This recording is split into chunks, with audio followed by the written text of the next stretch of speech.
todos vosotros sabéis, CEMAR es el Campus de Excelencia Internacional del Mar.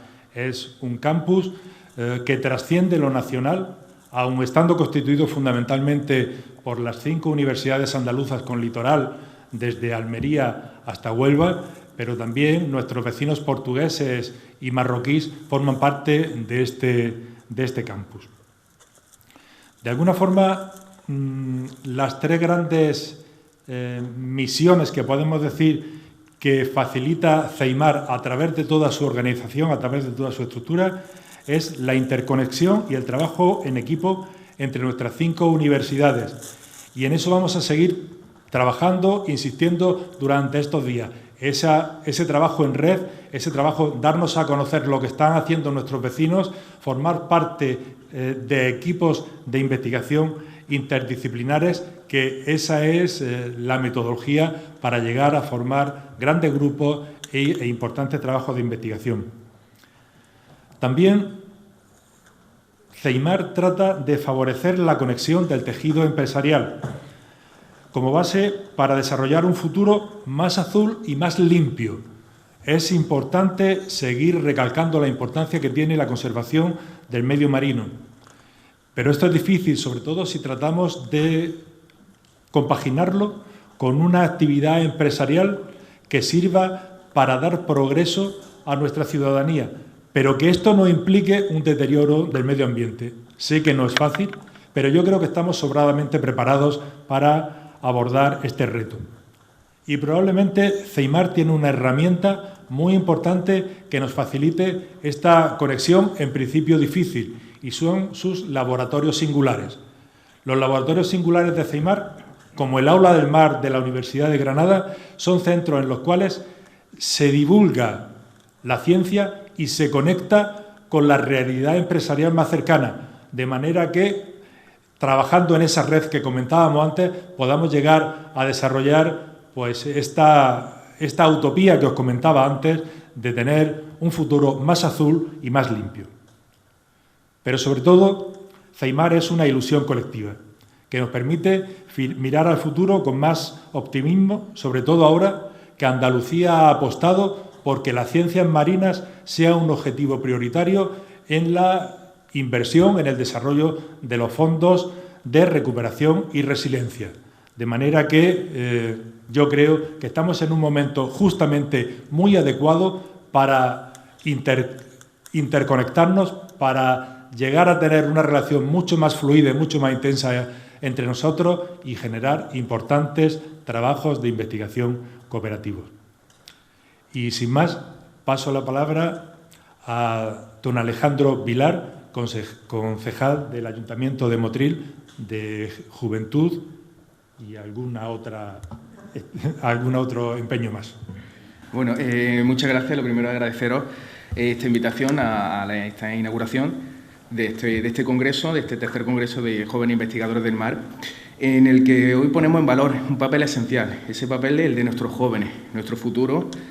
En este evento quedará a conocer los trabajos de investigación que estos jóvenes están desarrollando en los distintos organismos y centros de I+D marinos. Un mar que, como pocos saben, tiene mucho que dar y del que nos queda mucho que aprender y descubrir. Que Motril sea sede de este evento, de estas características, nos hace sentirnos muy privilegiados porque no solo ponen en valor nuestro entorno, sino todas nuestras bondades, apostando así por un futuro más limpio, como ya hemos dicho en esta mesa. Tenemos mucho potencial, tanto como el de los jóvenes que van a pasar por este congreso.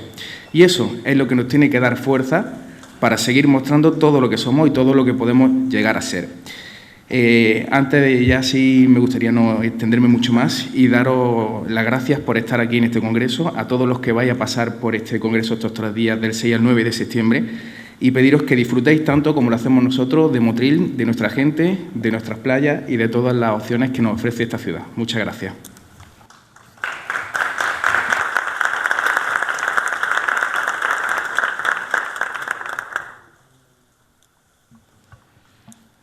A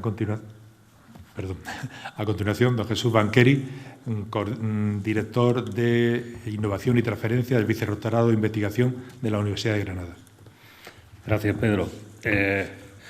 Bueno, lo primero, Tengo que excusar a nuestra rectora, que por cuestiones de agenda no ha podido asistir a la inauguración, pero sí estará en la clausura.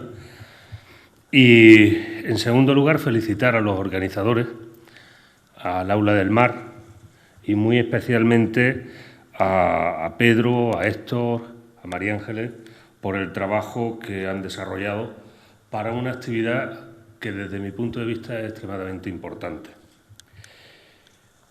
Y ahora brevemente abundaré sobre ello.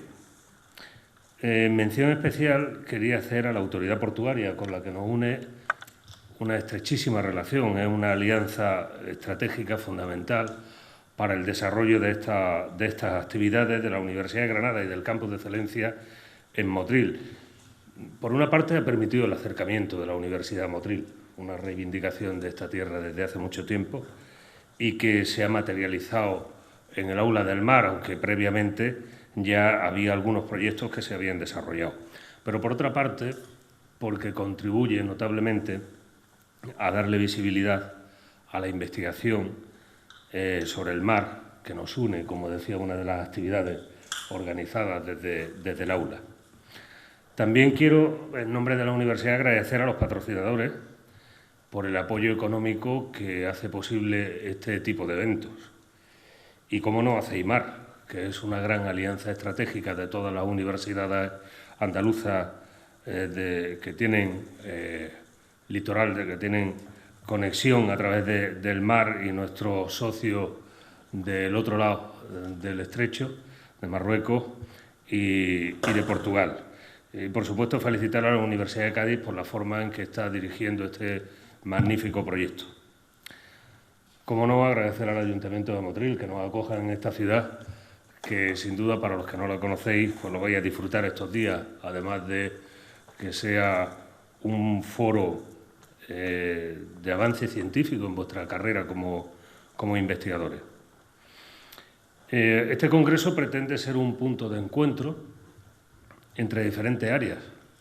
En la nota de prensa que hemos enviado aparecen las 6 áreas sobre las que se centra la actividad del congreso y, como veis, abarca desde la ingeniería, la cultura, el conocimiento del mar, la salud, la gestión de los recursos.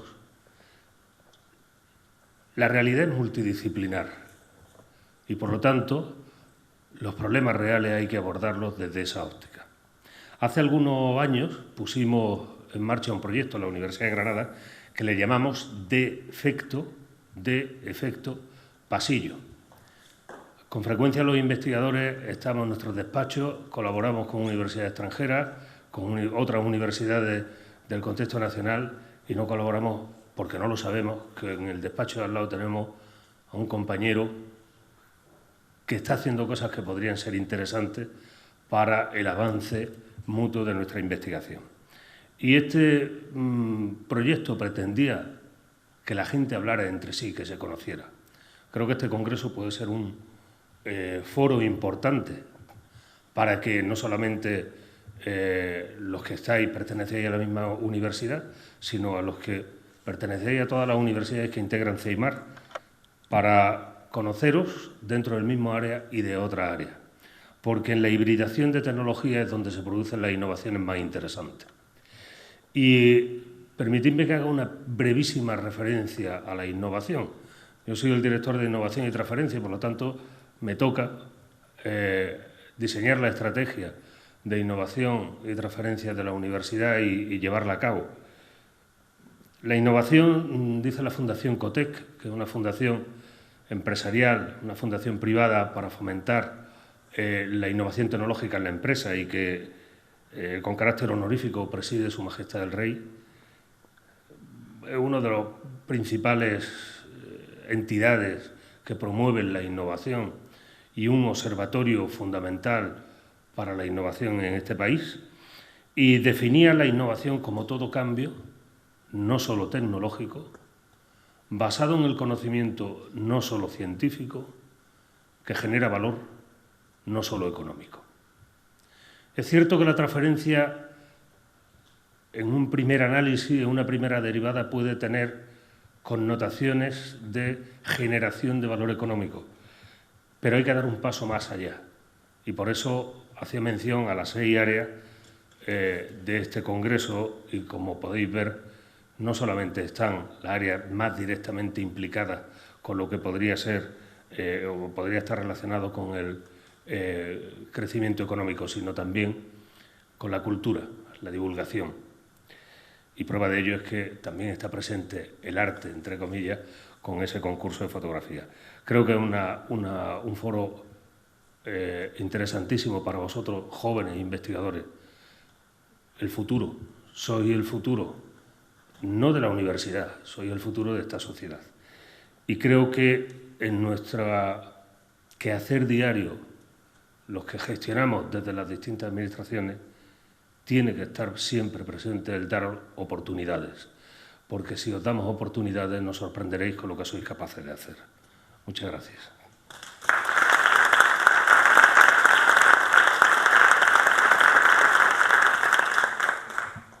Gracias, Jesús. Don José García Fuentes, presidente de la Autoridad Portuaria de Motril. Muchas gracias, Pedro. Gracias, Jesús, por tus palabras. El puerto va a estar siempre ahí cuando se trate de colaborar con la Universidad de Granada, no te quepa la menor duda. Y muchas gracias, Alejandro, también por el Ayuntamiento ceder este espacio, que es un espacio, yo creo que de primerísimo nivel. Toca dar la bienvenida. Este es el acto inaugural de este congreso, ese tercer congreso de jóvenes investigadores del mar. Y quiero dar la enhorabuena al Aula del Mar y a todas las personas y organismos que han intervenido en la organización de este evento, porque es un evento completísimo, es decir, no falta prácticamente de nada. Nosotros con el Aula del Mar tenemos una estrechísima colaboración, como ha dicho antes Jesús, es una especie de simbiosis perfecta en la que ambos salimos beneficiados, el puerto por una parte y también los objetivos que persigue el Aula del Mar por otra. Nosotros estamos haciendo muchas cosas. Los puertos habitualmente se perciben como un elemento hostil para el medio ambiente, como un elemento contaminante, etcétera, cuando no hay nada más alejado de la realidad. Nosotros ahora mismo, por ejemplo, en el puerto de Motril, ya prácticamente cumplimos la mayoría de los objetivos de la Agenda 2030 en cuanto a descarbonización, en cuanto a cuidado del medio ambiente. Estamos inmersos en proyectos enormes como quedarnos en isla energética con energía renovable. Esa colaboración también con la universidad, haciendo estudios de manera periódica, tanto del agua, la calidad del agua dentro de las dársenas, como de los fondos marinos, como de las partículas en suspensión del aire, incluso de la propia diversidad marina, ¿no?, para tener un conocimiento exacto y cualquier alteración poder detectarla con la suficiente antelación para poder buscarle una solución. Es decir, los puertos, y así nos lo exige el propio marco estratégico de los puertos del Estado, en este caso, y también, por supuesto, todas las directrices europeas y a nivel mundial, ¿no? Con lo cual, tenemos que empezar a ver también los puertos como un elemento amigo del medio ambiente, no cabe la menor duda. Al final, se inicia hoy una semana que va a estar cargada de... una semana, 4 días, que va a estar cargada de contenido, ¿no?, infinitamente interesante, y además una semana que podéis tener la tranquilidad de que va a ser un acontecimiento de primerísimo nivel. En esta inauguración, tener la garantía de que el puerto está a vuestra enterísima disposición. Tenéis todo nuestro apoyo, respeto y la consideración al trabajo que desarrolláis y que estáis desempeñando. Así que muchísimas gracias y espero que disfrutéis del Congreso.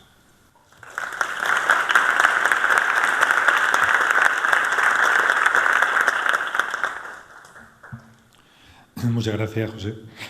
Bien, pues tras la intervención de la mesa, de esta mesa inaugural, pues comenzamos realmente ya el Congreso. Y vamos a comenzar con una conferencia plenaria como ha adelantado el director de la Autoridad Portuaria, de don Javier Ruiz Segura, director del Instituto Español de Oceanografía, y que voy a presentar brevemente. Es para mí un placer presentarlo ante todos vosotros por muchos motivos. En primer lugar, por la antigua relación que nos une. Es licenciado por la Universidad de Granada, es doctor por la Universidad de Málaga y ha sido profesor de la Universidad de Cádiz. Además de sus numerosos méritos científicos, en los que no vamos a entrar en detalle, pocas personas en esta sala tendrán un currículum tan puramente ceimar como el de Javier. Es decir, ha ocupado puestos de responsabilidad o ha ejercido su labor como profesional en 3 de las universidades de CEIMAR. Ha ocupado también numerosos puestos en la gestión científica a nivel nacional y europeo y desde julio de 2020 es director del Instituto Español de Oceanografía. Sobre él recae la importante responsabilidad de reflotar esta fundamental institución para nuestro país. Y sin más, pasamos a escucharle. Javier, cuando quieras. Quizás lo que me gustaría transmitiros con esta charla, que la he titulado con el nombre de Investigación, Marinos y Servicios a la Sociedad, es que un país como España, que tiene tanta costa y tantos intereses económicos, históricos y culturales asociados a la costa, os necesita, y en la exposición de la actividad que desarrolla el Instituto Español de Oceanografía, creo que os quedará bastante claro, y así espero poder transmitirlo si tengo éxito con mi charla, que la investigación que realizáis y la carrera profesional que vais a realizar tiene sentido para el conocimiento científico, pero en un país como España tiene además un sentido muy fuerte como servicio a la sociedad. Y creo que en el Instituto Español de Oceanografía es un ejemplo muy claro de cómo ambas facetas se pueden unir. Puedo resumir en una única frase: vuestro perfil profesional, el que estáis desarrollando en estos momentos, es necesario para el país.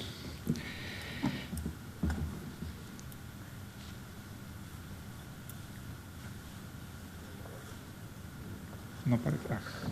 Bien, os hablo un poquito al principio de la historia del Instituto Español de Oceanografía. El Instituto Español de Oceanografía nace de una persona visionaria, Leodón de Buen, que en 1914 tiene la idea. Cualquiera que lea los escritos originales de Leodón de Buen no puede más que generarse admiración por esta persona visionaria de principios del siglo XX, que le dio al Instituto Español de Oceanografía en 1914 una misión que no es muy diferente de facto. Toda la tecnología, el conocimiento avanza mucho, pero no es muy diferente de lo que está haciendo ahora el Instituto Español de Oceanografía, que es el estudio de las condiciones físicas, químicas, biológicas de los mares que bañan nuestro territorio y de los recursos pesqueros que de él dependen.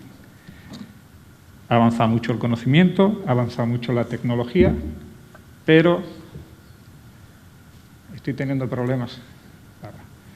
Pero el objeto conceptual no es muy diferente hoy en día.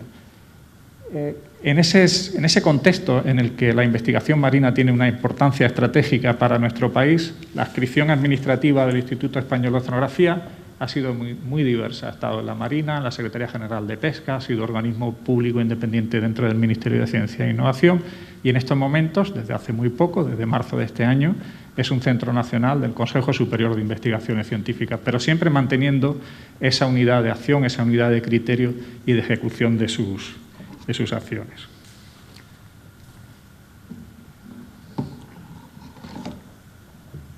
Tiene como función la generación de ese conocimiento científico y, en especial, en la aplicación de determinadas políticas.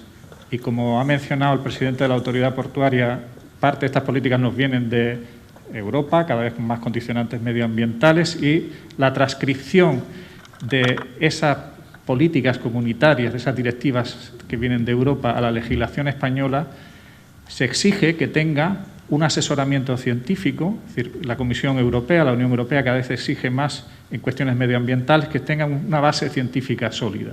Y esa base científica sólida, en el caso de España, el órgano que actúa como órgano experto, especialmente en las cuestiones que tienen que ver con medio ambiente y la explotación de recursos pesqueros, es el Instituto Español de Oceanografía. Es el órgano de referencia para la Administración General del Estado en esos elementos fundamentales. Y los mares, que habían sido en los aspectos desde el punto de vista medioambiental, un poco como el hermano olvidado, porque habíamos tenido mucha preocupación por las cuestiones de medio ambiente relacionadas con la tierra, y parece que no hace mucho, de repente pues ha surgido una sensibilidad especial relacionada con el mar. Tenemos, por ejemplo, en Europa el compromiso de tener el 30% de nuestras áreas marinas protegidas para el 2030. De nuevo, son muchas las directivas, los elementos de la Comisión Europea que se proyectan y que exigen ese asesoramiento científico que ahora damos nosotros, pero que en el futuro tendréis que dar vosotros, los que estáis aquí en esta sala. En términos de infraestructura, el Instituto Español de Oceanografía cuenta con 9 centros distribuidos a lo largo de toda la geografía española, en un diseño que lo hace potente, porque tiene esos centros distribuidos a lo largo de toda la geografía, incluyendo los 2 archipiélagos insulares, pero cuando surge un problema, eso le permite detectar problemas en las distintas regiones, pero cuando tiene que dar respuesta a ese problema, lo hace con el conjunto del conocimiento, del capital humano y tecnológico que tiene en el conjunto de la institución. Esa combinación de cercanía regional, local y respuesta con el conjunto de toda la institución realmente lo hace una institución muy potente a la hora de abordar la solución de determinados problemas. Tenemos plantas de cultivo, algunas muy potentes. Algo me falla aquí. ¿Puede pasar a la diapositiva anterior? Algunas muy potentes, como las que tenemos en Mazagón, donde están las plantas de cultivo más grandes que ahora mismo hay en Europa. Luego hablaré un poquito más de este tema. La siguiente, por favor. En términos de buques oceanográficos, tenemos una flota operativa con buques sobre todo de carácter regional, ahora mismo el Ramón Margalef y el Ángeles Alvariño. Una hacia atrás, por favor. Y tenemos buques, embarcaciones de menor tamaño, y colaboramos a menudo con embarcaciones, nos embarcamos en buques que son de otras instituciones, fundamentalmente del Consejo Superior de Investigaciones Científicas. Y ahora sí, la siguiente, por favor. Y estamos en estos momentos en el proceso de licitación de la que será la mayor embarcación oceanográfica con la que contará nuestro país. Es una licitación de muchísimo volumen, estamos hablando de una financiación de alrededor de 84 millones de euros, y será el buque, sin lugar a dudas, el más grande, el más avanzado desde el punto de vista tecnológico, con el que contará nuestro país cuando esté acabado, que está previsto que esté acabado para el año 2023. Siguiente, por favor. Si se trabaja en el Instituto Español de Oceanografía, uno tiene muchos días de mar.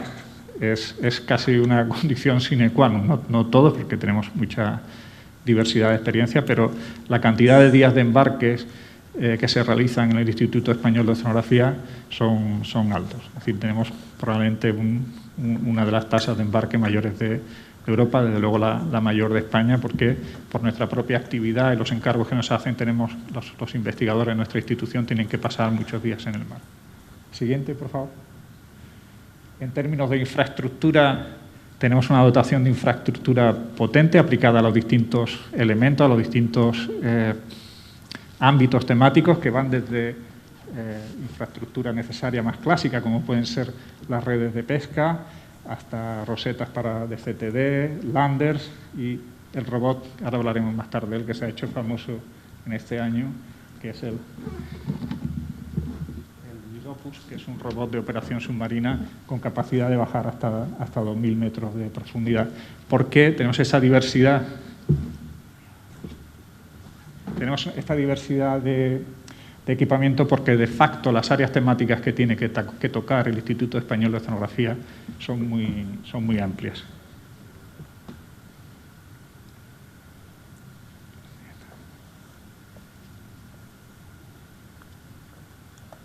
Vale.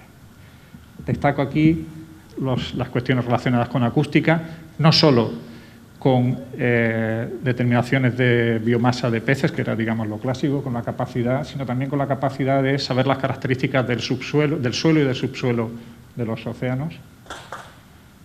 Os lo mencionaba antes, el Liropus, que aquí, este es el Liropus, es un robot con capacidad de explorar, y lo veis, de manipular hasta 2.000 metros de profundidad. Es un aparato absolutamente excepcional, que aunque se ha hecho famoso por otras cuestiones en el último año, la razón de ser del Liropus era poder explorar la fauna bentónica a niveles de profundidad que no son normales, que no se pueden alcanzar con otro tipo de dispositivos. O sea, el sistema está diseñado para analizar biodiversidad, no para ejercer otras funciones. Esto son aguas que todavía son poco profundas. Aquí realmente todavía no tiene demasiado sentido utilizar el Liropus, pero ahora lo veremos. Esto ya es otra cosa. Estas son imágenes de la fauna a 1.000 metros de profundidad. Y algunas de las zonas que tenemos que revisar en ese contexto que os explicaba anteriormente, de tener el 30% de la superficie marina, en este caso de España, protegida para el 2030, es clave por dos razones: para la selección de aquellos ecosistemas que son realmente interesantes en su protección, y luego para poder hacer la gestión de esa protección con base a un conocimiento científico, que es lo que de manera creciente está exigiendo Europa y la sociedad en general, que se tomen las decisiones con criterio científico. Esto es un infograma que está colgado en la web del Ministerio de Ciencia, por si tenéis curiosidad de cómo opera el Liropus y cómo operó en el caso de la búsqueda de Tenerife. No voy a entrar en mayor detalles, pero si tenéis curiosidad para saber cuál fue el método de operación, lo podéis consultar ese infograma que se publicó con mucho detalle. En términos de personal, voy a pasar a la siguiente. En términos de personal, somos aproximadamente unas 700 personas, dominan las mujeres, y para lo que es la estructura de edad, es verdad que la moda no está en una edad demasiado joven, entre 45 y 54, pero en general creo que para lo que es la estructura de edad de los OPIs no somos un centro nacional o un antiguo OPI que esté excesivamente envejecido. Siempre es deseable tener más componente joven, pero la moda no está en un entorno demasiado malo. Nuestra financiación viene fundamentalmente de dos fuentes: los proyectos de concurrencia competitiva, bien nacionales o europeos, y en un porcentaje muy alto, mucho más alto que en otros OPIs o en las universidades probablemente, de encargos que nos llegan directamente de la Administración. En este aspecto tenemos dos encargos fuertes que aparecen en la gráfica, que son el de estrategias marinas, que es clave, nuclear. La implementación de la Directiva Marco de Estrategias Marinas es clave, y tenemos un encargo importante con el Ministerio para la Transición Ecológica y el Reto Demográfico.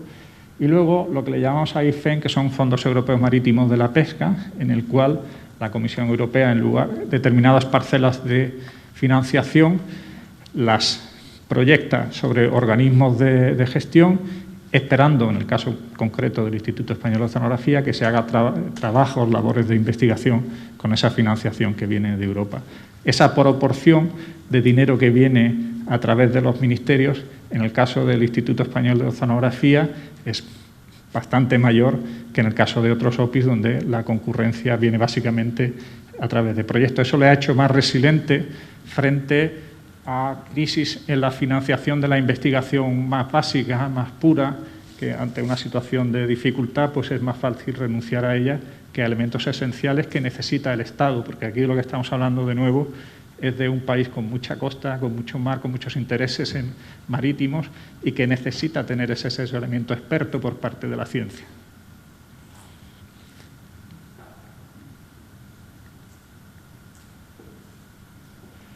Otro elemento importante que tenemos como capital son las series temporales. Hay muchísima información acumulada en series temporales, algunas de ellas van hasta 1910 y es muy difícil tener series temporales que van en tan largo periodo.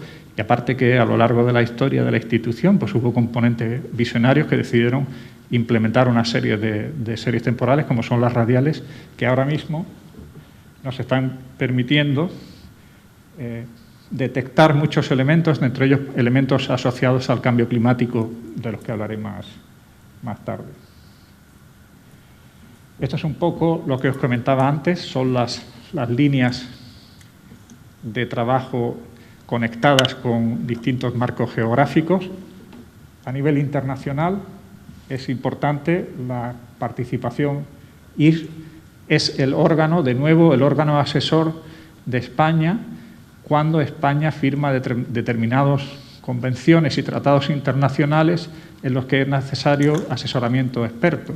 Os pongo algunos ejemplos como el ICAF, CECAF, CAMELAR, la NAFO o la Convención de OSPAR o la propia participación de España en el Comité Oceanográfico Internacional de la UNESCO.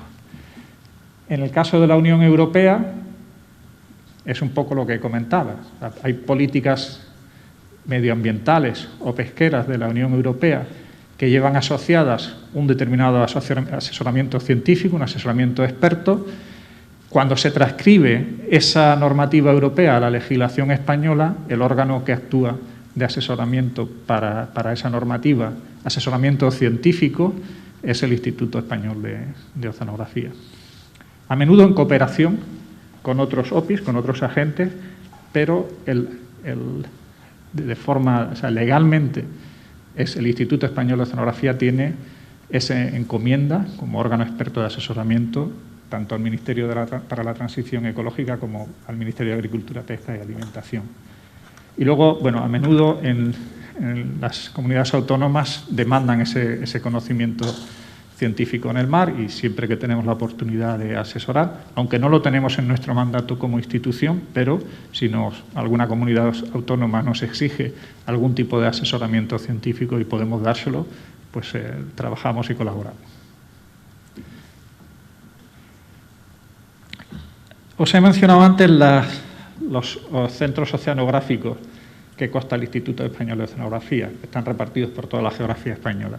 En términos de conocimiento, está estructurado en 3 áreas, que son el área de pesquerías, el área de medio ambiente o medio marino y el área de acuicultura. Os pongo en este diagrama más o menos lo que ocupa cada uno de esas áreas de conocimiento.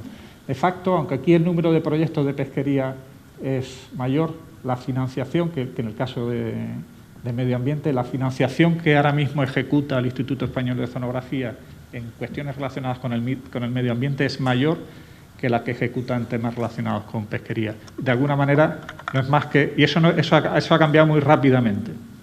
Y es el reflejo de la preocupación creciente que tiene la sociedad, que tienen nuestros actores políticos, a todos los niveles, a nivel nacional, a nivel europeo, en la protección del medio ambiente y en que esa protección esté basada en el conocimiento científico. En el caso de la acuicultura, hay una transición. Sé que va a haber una reunión de acuicultura dentro de breve, no voy a entrar en mucha profundidad aquí. Creo que los retos en los que estamos inmersos son un poco los retos en los que está inmersa la acuicultura en su conjunto, cuestiones relacionadas con el medio ambiente y utilizando la multitrofía como un elemento de operación en la disminución de los impactos ambientales que pueda tener cualquier actividad que se realice en el medio marino. Es más diferencial lo que os comentaba antes, estos tanques que veis aquí, son los mayores, estos, aunque está aquí descubierto, porque está en su fase de construcción, esto está en Mazarrón, en Murcia. De facto, está ahora mismo cubierto, es una instalación completamente cubierta y son los tanques de acuicultura más grandes que hay en Europa. Son inmensos, cuando los visitáis es una cosa que llama muchísimo la atención, que ves en estos tanques pues decenas de animales de 100 kilos de peso nadando constantemente y sin duda, todo funciona automáticamente, todo está conectado con sistemas, o sea, que la cantidad de personal que mantiene esa infraestructura es muy pequeña. Se implementó cuando hubo la crisis del atún, pero es un sistema muy avanzado, es extremadamente novedoso en Europa y creo que eso sí que es algo diferencial que tenemos en el Instituto Español de Oceanografía, que no es fácil de de conseguir ya no solo en España, sino en Europa. Pesquerías, tenemos el enfoque clásico, no me voy a entretener en detalles, pero básicamente buscar el rendimiento máximo sostenible.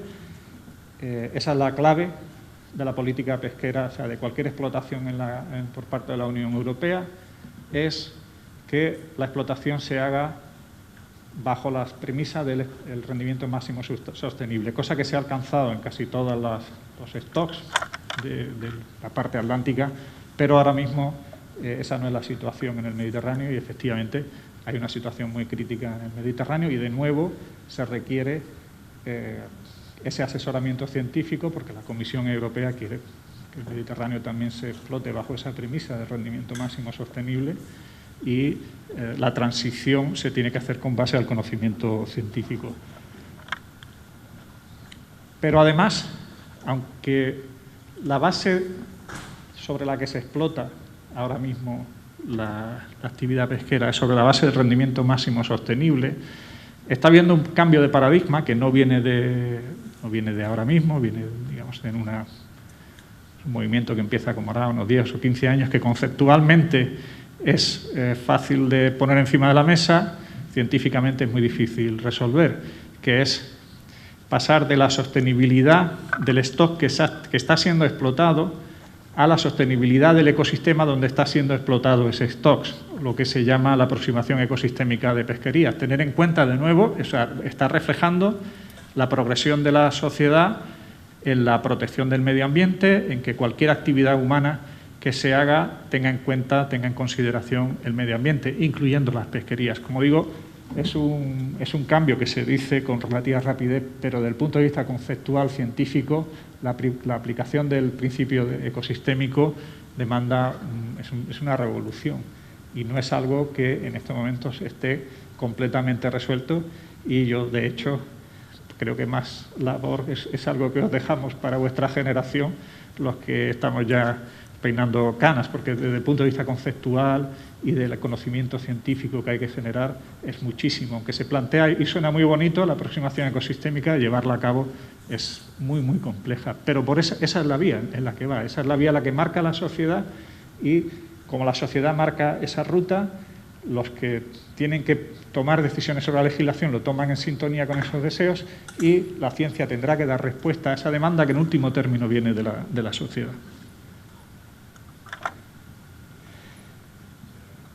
Hemos visto ya acuicultura, hemos visto pesca, dentro del área de medio ambiente, del medio marino, todas estas series temporales que os comentaba anteriormente están en un alto porcentaje conectadas con la oceanografía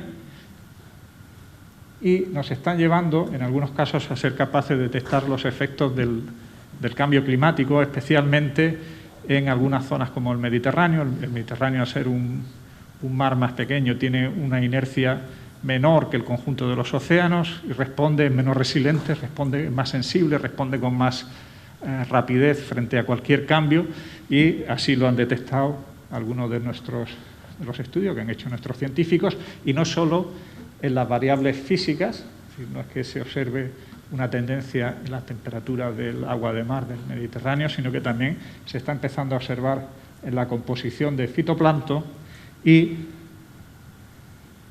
en las especies que vemos que efectivamente tanto en la parte física como en la parte de pesquerías el Mediterráneo es más sensible y lo que se está observando, aunque esta gráfica tiene una letra imposible de leer, pero básicamente lo que nos está diciendo es que está habiendo una evolución de especies que tienen un tamaño más grande, un ciclo de vida más largo, hacia especies que cada vez observamos más especies pesqueras que son de ciclo de vida más corto, más oportunistas, asociados a todos estos procesos ya no solo de cambio climático, sino que así lo podríamos llamar de cambio global, de cambio del conjunto del ecosistema. Tener esas series temporales que os comentaba al principio, desde tan largo tiempo, es una herramienta fuerte que nos permite diagnosticar los fenómenos, estos fenómenos que son de frecuencia muy baja a medida que van ocurriendo.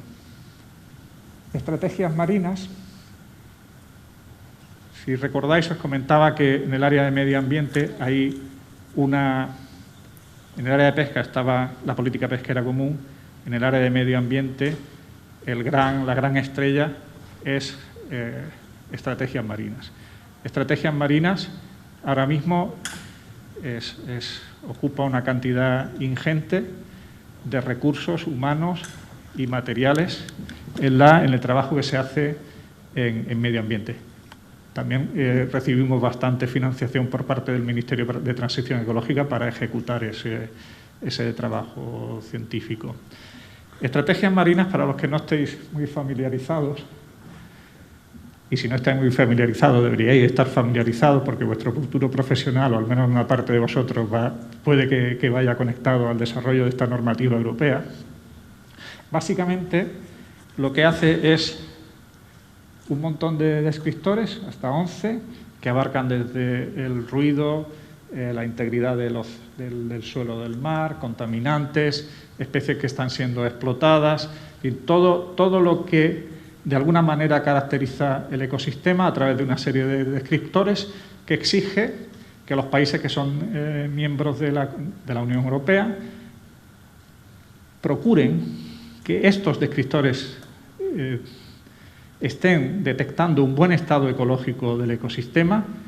Cuando no se detecta ese buen estado ecológico, se le pide al país que tome acciones para que en un ciclo que dura una serie de años, cuando se llega al siguiente ciclo, pueda demostrar el país que ha tomado acciones que llevan a la mejora del estado ecológico, donde ha habido problemas, y al cabo del final de ese ciclo se vuelve a hacer otro diagnóstico, se vuelve a evaluar el estado de esos descriptores y así sucesivamente en un ciclo, o sea, a lo largo de una evolución que durará varios ciclos, porque se espera que los países conserven el buen estado ecológico, el buen estado ambiental, cuando ese es el estado de los ecosistemas, y donde detecten que no, que lo vayan haciendo evolucionar hacia una situación mejor. Eso es lo que pretende en el fondo la Comisión Europea.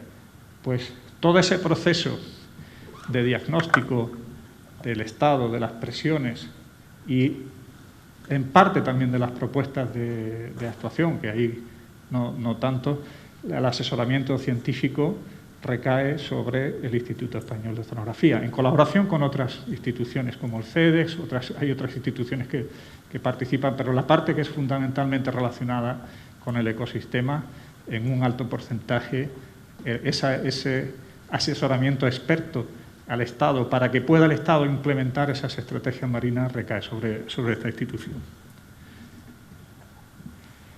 Bueno, es una visión holista, simplemente tiene el concepto, las estrategias marinas tienen el concepto de ecosistema metido en sus genes. Es clave que esa visión holística esté desde el principio.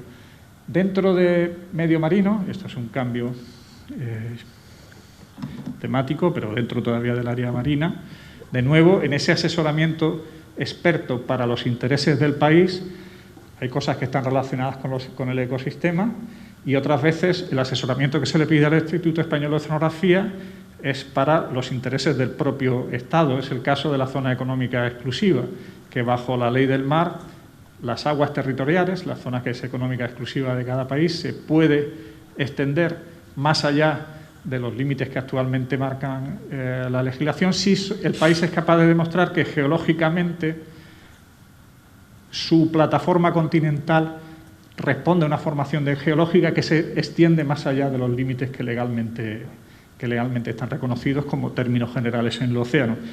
En España eso sucede en dos regiones, al noroeste de Galicia y al oeste de las Islas Canarias.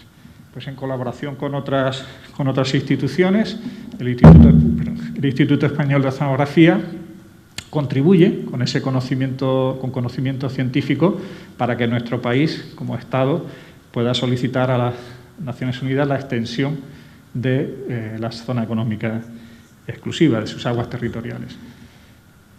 En otras ocasiones colaboramos, por ejemplo, con el Instituto Hidrográfico de la Marina, pues para producir cartas náuticas en sitios que no son fáciles de producir una carta náutica, como puede ser, en este caso, un volcán submarino en la isla de Decepción, en la Antártida. Son condiciones muy difíciles y hemos colaborado para la producción de esa carta náutica en un sistema tan singular. En ámbitos más de ecosistema, de nuevo, os comentaba que la Unión Europea tiene como objetivo tener el 30% de sus zonas marinas protegidas para el año 2030 y que eso se haga sobre la base de conocimiento científico. Pero no podemos tener un mapeado, una imagen de la biota de los ecosistemas submarinos como podemos tenerlo de la Tierra, porque en la Tierra, los ecosistemas terrestres, podemos tener un satélite y más o menos con una serie de algoritmos saber qué tipo de vegetación, caracterizar. Eso en el mar no se puede hacer. Por debajo del mar no se puede hacer. No se puede hacer eso con facilidad en los fondos submarinos. Lo más parecido que se puede hacer es utilizar sondas multihaz y detectar las formas que tiene el fondo. Esto lo podéis ver. Estos son volcanes submarinos en el Golfo de Cádiz.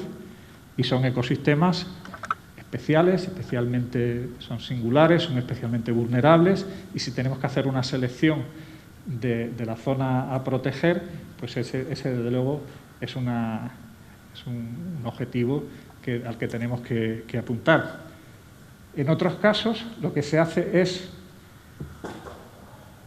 con instrumentación como el Liropus y una caracterización del fondo del mar y de cómo se forma el fondo del mar mediante estas técnicas de acústica submarina, cruzarlo, y aunque yo no sé exactamente si tengo una forma submarina, no sé exactamente, no puedo tener con precisión todo lo que encuentro en esta zona, pero tengo un mapa físico que obtengo con esas ondas acústicas y una serie de puntos que muestreo, y utilizando modelos y elementos de inteligencia artificial, en función de las características del fondo, asumir, porque tengo ya muestreado parte de ese fondo, cuál va a ser la fauna submarina que me voy a encontrar en su conjunto y diseñar un sistema de protección de toda esa área submarina. Este es un ejemplo aquí en el que podemos tener una serie de elementos y saber qué nos encontramos, qué presiones están sometidas, no porque hayamos analizado todo ese fondo, sino porque lo tenemos caracterizado geológicamente y en determinados puntos biológicamente, y mezclando ambas informaciones somos capaces de producir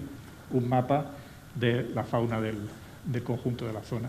Esto que suena un poco teórico ha sido bastante novedoso en el caso del Instituto. Esta implementación ha sido novedosa en el caso del Instituto Español de Oceanografía, hasta tal punto que si el mar y los ecosistemas marinos, comparado con los ecosistemas terrestres, siempre ha sido como el hermano chico al que nadie ha atendido, pues todavía es más grave cuando estamos hablando de aguas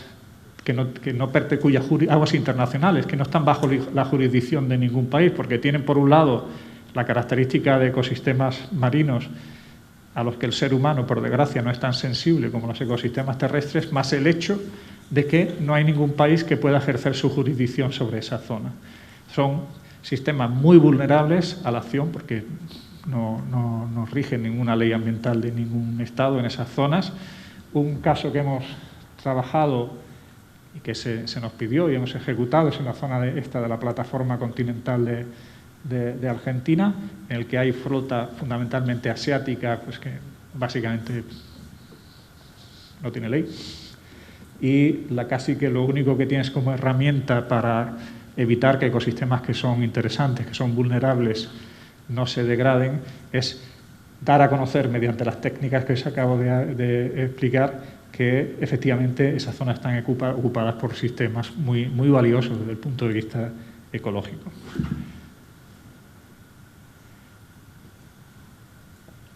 Muchas de estas acciones que, como os comentaba, vienen de iniciativa europea. Las estrategias marinas vienen de la iniciativa europea.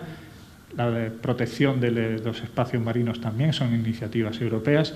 Y hay otra directiva que va a ser tan importante como la de estrategias marinas, pero que todavía está en fase de implementación, de transcripción y de generar el suficiente conocimiento, que es la de la ordenación, la planificación espacial marina. De nuevo, creo que esto es algo que en este auditorio debéis prestar especial atención, porque creo que será lo que os encontréis en la próxima década en vuestro futuro profesional. En este caso, lo que se intenta, lo que pretende la la Unión Europea con esta nueva legislación es que los diferentes usos que se hacen del mar no entren en conflicto, o en la medida de lo posible no entren en conflicto entre ellos, y sobre todo que no entren en conflicto con la protección del medio ambiente y, como estamos hablando de espacios marinos que son de abierto, a menudo, y ahí también es un asunto delicado, que no entren en conflicto entre países. Es un tema, lo mismo que estrategias marinas. La Directiva Marco de Estrategias Marinas ya tiene una historia de implementación. La Directiva de Ordenación de la Planificación Espacial Marítima pues está ahora mismo empezando a coger su inercia y será lo que vuestra generación tendrá que afrontar en los próximos años sobre ese principio. Dado que las demandas de uso sobre el mar están creciendo, procurar que no haya conflictos entre usos y que no haya conflictos en la protección del medio ambiente. Dentro del Instituto Español de Oceanografía tenemos una serie de proyectos que llamamos estructurales, que son proyectos que por su naturaleza detectamos que el interés para el país es importante, es significativo y la propia institución invierte, aunque no esté financiada por alguna agencia financiadora, invierte de sus propios presupuestos para mantener una observación.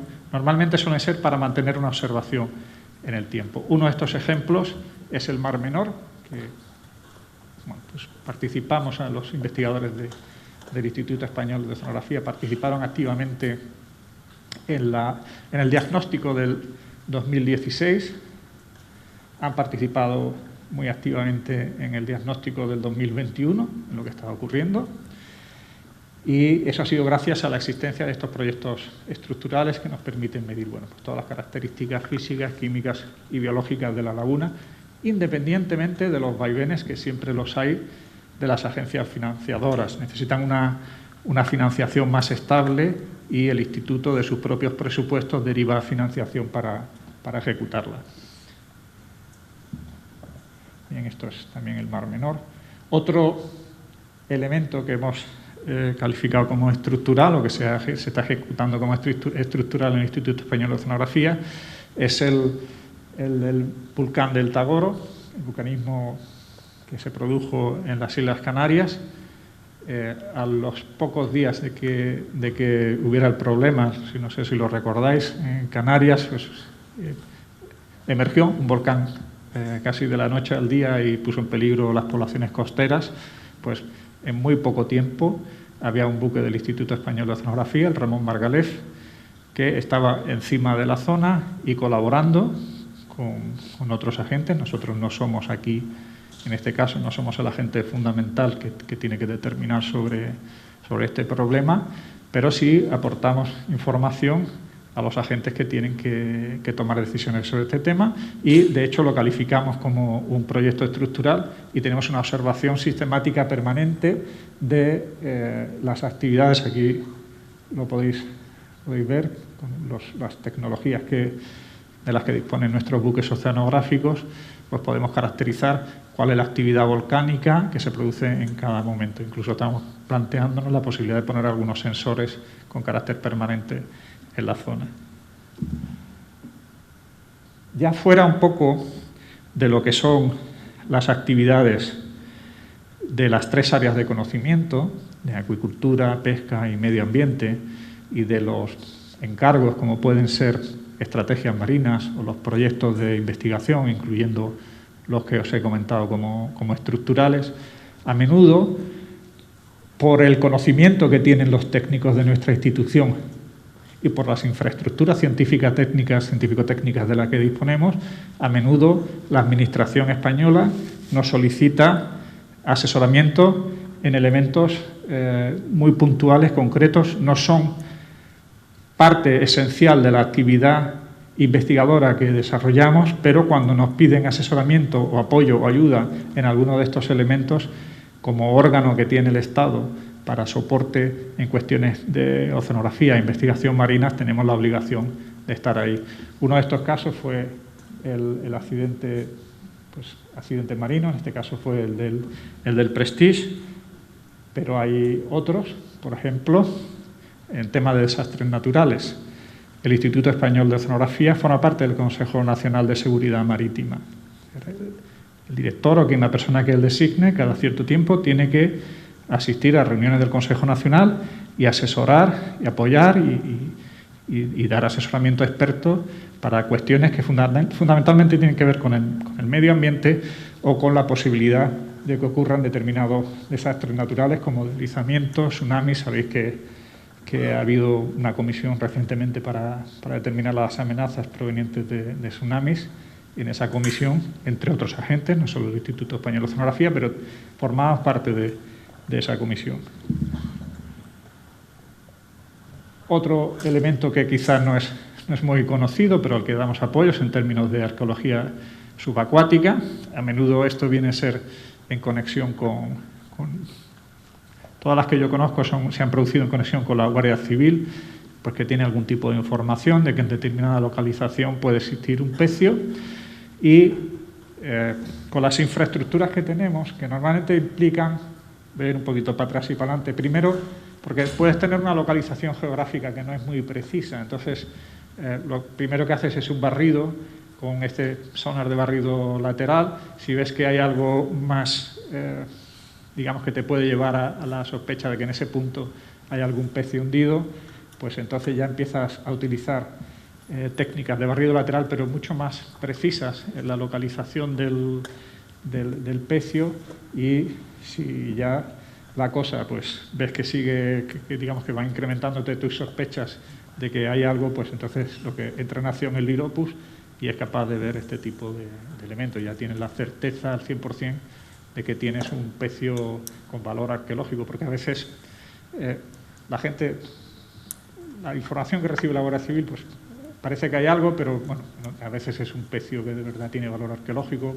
y a veces es otro barco que se ha hundido mucho más recientemente. Bien, y con esto ya voy terminando. Simplemente daros unas pinceladas de términos de publicaciones.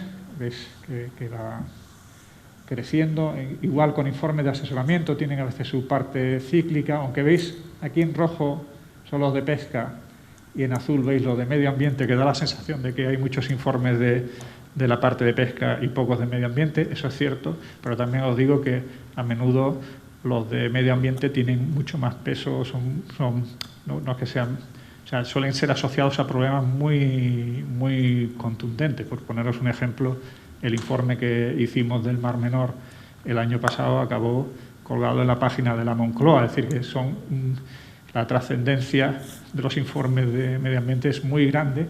Los de pesca suelen estar focalizados en cuestiones muy técnicas. O sea, un informe sobre si la cigala en el Golfo de Cádiz se puede extender un mes más la zona, el periodo de pesca o no, ese tipo de cuestiones mucho más focalizadas. Bien, como agente esencial, y espero a estas alturas de mi charla haberos convencido de que, de verdad, el Instituto Español de Oceanografía, como decía Pedro Sánchez, es un agente esencial en la proyección de la investigación marina sobre la toma de decisiones y el asesoramiento de expertos al Estado. Tenemos también obligación de cooperar con los otros agentes de conocimiento, por supuesto con las universidades. Antes esta diapositiva incluía el CSIC, pero ahora somos CSIC, con lo cual bueno, pues sencillamente la comunicación se hace más fluida, la colaboración se hace más fluida, pero también con otras administraciones que ya os he ido mencionando, como el MITER, el Ministerio de Asuntos Exteriores, el Ministerio de Interior a menudo nos solicita, y bueno, a nivel geográfico, con las instituciones de Europa, con todas, en África también tenemos muchísimos contactos, lo mismo que en América. No tanto en el Ártico, pero sí en la Antártida tenemos un cierto papel en esta organización regional de la Antártida. Y desde luego aquí lo que os pongo, para que os hagáis una idea de todas las organizaciones internacionales de carácter regional que tienen los océanos, son muy amplias. Algunas son de pesca, otras son de protección del medio ambiente. El Instituto Español de Oceanografía no está en todas, pero sí están todas las que son de interés para nuestro Estado y que tienen que ver con pesca o que tienen que ver con medio ambiente. En esas se participa, pensar cosas como OSPAR, MEDPOL, todo esto son organizaciones regionales. Ahí, a menudo en colaboración cooperación con el Ministerio de Asuntos Exteriores, participamos y damos asesoramiento experto en representación de nuestro Estado. Hasta la integración en el CSIC, el IEO tenía incluso la capacidad de representar al Estado, no solo la Administración General del Estado, sino a todo el Estado, si así recibía el mandato en determinadas organizaciones internacionales. Y creo que con esto acabo. Muchas gracias. Yo quiero convenceros, en el fondo, con esta charla, de lo importante que es, pretendido, no sé si lo he conseguido, a través de lo que representa el IEO, de lo importante que es para un país como España que haya gente joven formándose en cuestiones científicas relacionadas con el mar, porque efectivamente yo pensaba que podía ser así cuando tenía vuestra edad, pero era solo un pensamiento. Ahora que me ha puesto la vida en la posición en la que estoy desde julio del año pasado, tengo la certeza de que la formación vuestra, que seáis buenos expertos, que tenga el país un bagaje, un capital humano como el de que podéis construir los que estáis en esta sala, es esencial para un país como España que histórica, culturalmente ha crecido de la mano del mar y no puede vivir en el siglo XXI sin que esa relación que mantiene con el mar se haga de la mano de la ciencia y de la gestión basada en el conocimiento. Muchas gracias.